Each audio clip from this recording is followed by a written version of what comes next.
Hi, welcome to Jeff's Pinball. Today's part 2 of tips for buying your first pinball machine.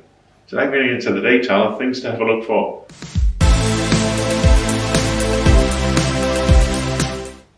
So the first thing I always go to have a look for is the cabinet. Not just the timber side, or the timber.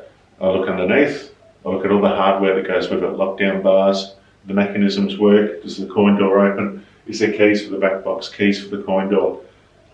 Turn the machine on, just translate, you have scratches, is it parts of it missing?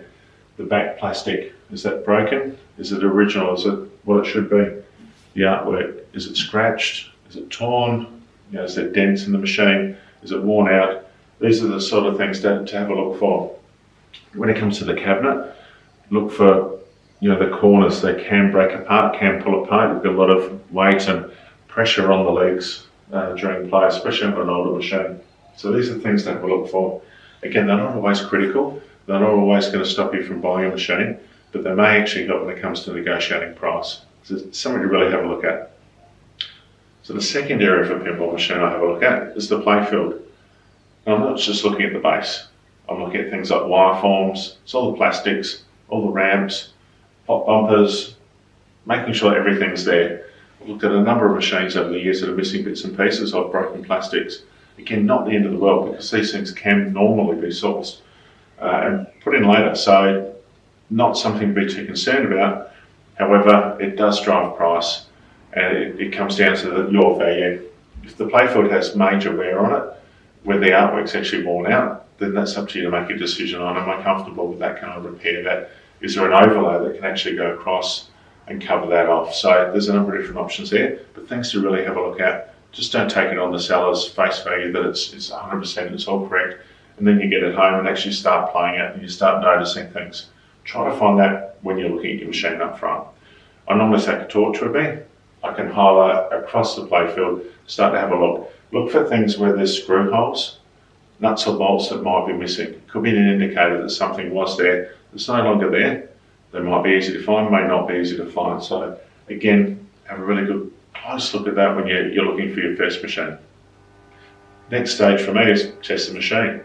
Now I get quite detailed, I'll actually open the machine up, but from a beginner's perspective, it could be as simple as just playing the machine, making sure that everything's working. Probably the best way is ask the seller to remove the lockdown bar on the glass. In an upcoming video, I'll actually demonstrate how to do that as well as lift the playfield. What you want to do though is, if you can get to that stage, is get the ball and actually roll it across parts of the playfield, making sure that all the functions work, all the switches work, and everything's as it should be.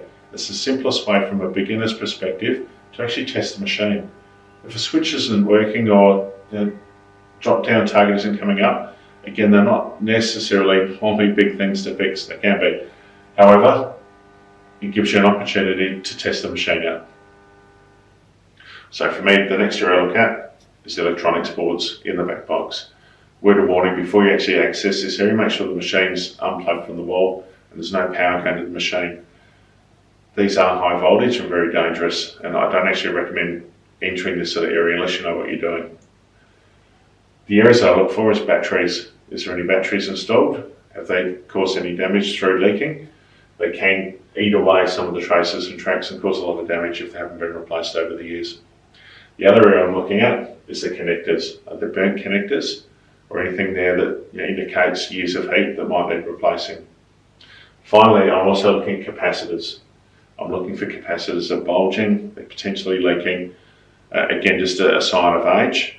Easily rectified if you know what you're doing, but from a beginner's perspective, these are things that can cost you some money. So something to keep an eye out for. And then final tip for today is to look underneath the playfield and actually into the cabinet. Again, I will show how to access the pinball machine in an upcoming video. But if you're uncertain, ask the seller to do this for you.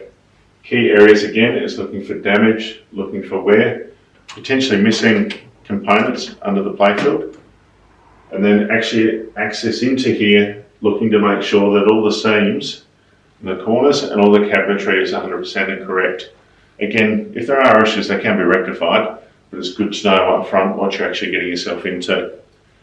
This is also an easy way to access globes, cabling, and anything else that you need to do underneath the playfield.